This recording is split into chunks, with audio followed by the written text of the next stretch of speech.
All right, everybody, welcome back. Ready for another deep dive? Today, we're going to take a closer look at the liver. Okay. Specifically, what happens to it when you're fasting. Oh, right.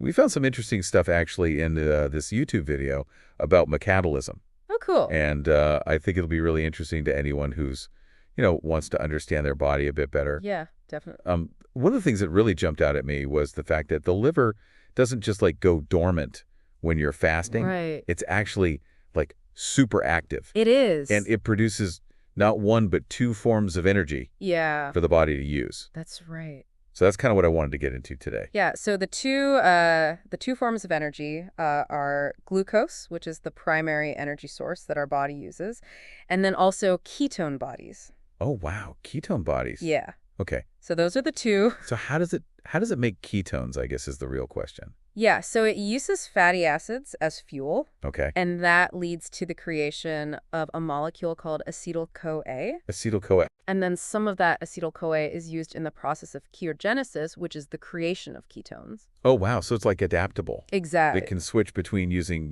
glucose when we're eating. Right. And then fat when we're fasting. That's right.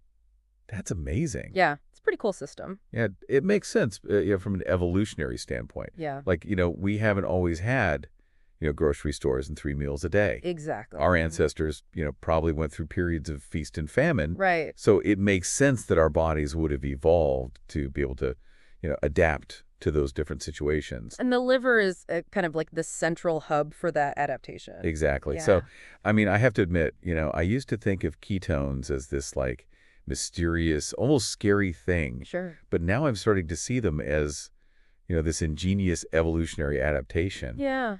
It's a way for our bodies to keep humming along. Exactly. Even when food is scarce.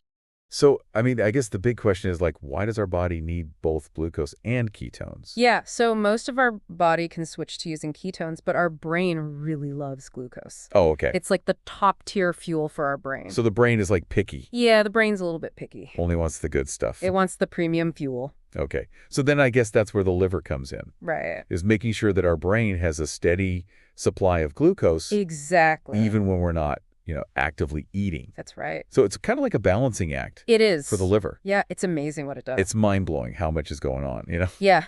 It really is. Like we said, it's this metabolic flexibility Yeah. that allows us to adapt to, whether we're eating or not eating. And it has, practical implications for how we, approach eating. Absolutely. Whether we're, maybe trying intermittent fasting or just, understanding our energy levels throughout the day. Right. It's all connected. It's all connected, yeah. It's fascinating. Yeah, it really is. So, it makes you wonder, knowing what we know now about, how this incredible energy dance happens in our livers. Yeah.